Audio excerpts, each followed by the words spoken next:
মধ্যপ্রাচ্যের আকাশে বাতাসে এখন যুদ্ধংদেহী মনোভাব। মার্কিন ঘাঁটিগুলোর ওপর ইরানের একের পর এক ভয়াবহ ধ্বংসাত্মক প্রতিশোধমূলক হামলায় গোটা অঞ্চলের সমীকরণ পুরোপুরি পাল্টে গেছে। ইরানের পক্ষ থেকে দাবি করা হয়েছে যে দীর্ঘ 15 দিন ধরে চলা এই রক্তক্ষয়ী সংঘাতে মার্কিন সামরিক বাহিনী মেরুদণ্ড ভেঙে দেওয়া হয়েছে এবং শত শত মার্কিন সেনার প্রাণহানি ঘটেছে। তেহরান থেকে প্রকাশিত তসনিম নিউজ এজেন্সির বরাতে জানা যায়, অপারেশন নাসর 2 নামের এই বিশেষ সামরিক অভিযানের মাধ্যমে মার্কিন সামরিক অবকাঠামোকে সুনির্দিষ্ট লক্ষ্যবস্তুতে পরিণত করা হয়েছিল। ইরানের এই কঠোর অবস্থানের ফলে মধ্যপ্রাচ্যের মার্কিন ও পশ্চিমা মিত্রদের নিরাপত্তা বলয় মারাত্মক হুমকির মুখে পড়েছে।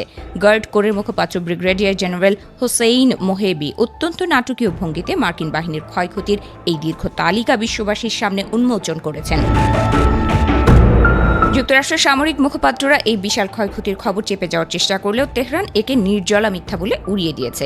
ইরানের প্রকাশিত পরিসংখ্যানে বলা হয়েছে, গত 15 দিনের তীব্র সংঘাতে আমেরিকার 1 ডজনেরও বেশি যুদ্ধবিমান এবং হেলিকপ্টার মাটির সাথে মিশে গেছে। এর পাশাপাশি বহু সংখ্যক অত্যাধুনিক ড্রোন, আকাশপথে জ্বালানি সরবরাহকারী ট্যাঙ্কার এবং ভারী সামরিক পরিবহন বিমান ধ্বংসস্তূপে পরিণত হয়েছে।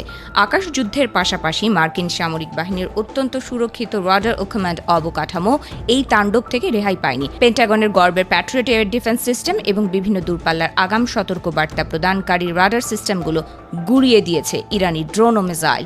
বিশেষ করে স্যাটেলাইট কমিউনিকেশন এবং কৃত্রিম বুদ্ধিমত্তা প্রসেসিং সেন্টারগুলোও বড় ধরনের আঘাতের মুখে পড়েছে।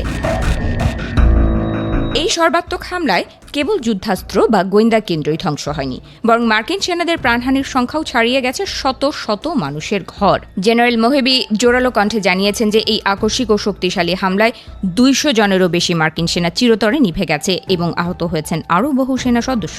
আমেরিকার সাধারণ মানুষকে এই অন্ধকারের মধ্যে না রেখে বাস্তব পরিস্থিতি পরিদর্শনের জন্য স্বাধীন সাংবাদিকদের দুর্ঘটনাস্থলে প্রবেশের অনুমতি দেওয়ার আহ্বান জানিয়েছে তেহরান। পরিস্থিতি আরও জটিল আকার ধারণ করেছে যখন ব্রিটিশ সামরিক ঘাঁটির সম্ভাব্য সম্পৃক্ততা নিয়ে নতুন হুঁশিয়ারি উচ্চারণ করেছে ইরান।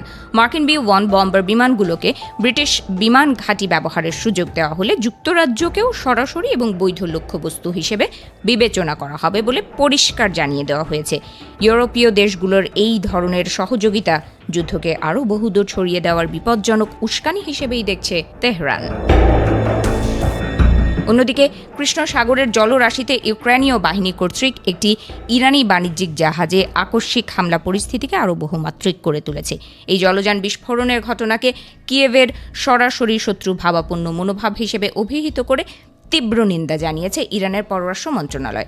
তাদের মতে এই আগ্রাসী কর্মকাণ্ড আঞ্চলিক সংকটের পরিধি কেবল প্রসারিতই করবে না, বরং বৈশ্বিক শান্তি প্রতিষ্ঠাকে আরও বেশি অনিশ্চিত করে তুলবে। একই সাথে আঞ্চলিক কূটনীতিতেও এর প্রবল ঝাপটা অনুভূত হচ্ছে। ইয়েমেনের উপর থেকে অবরুদ্ধ অবস্থা প্রত্যাহার করার জন্য সৌদি সরকারের প্রতি জোরালো আহ্বান জানিয়েছেন কুদস ফোর্সের কমান্ডার ব্রিগেডিয়ার জেনারেল ইসমাইল কানি।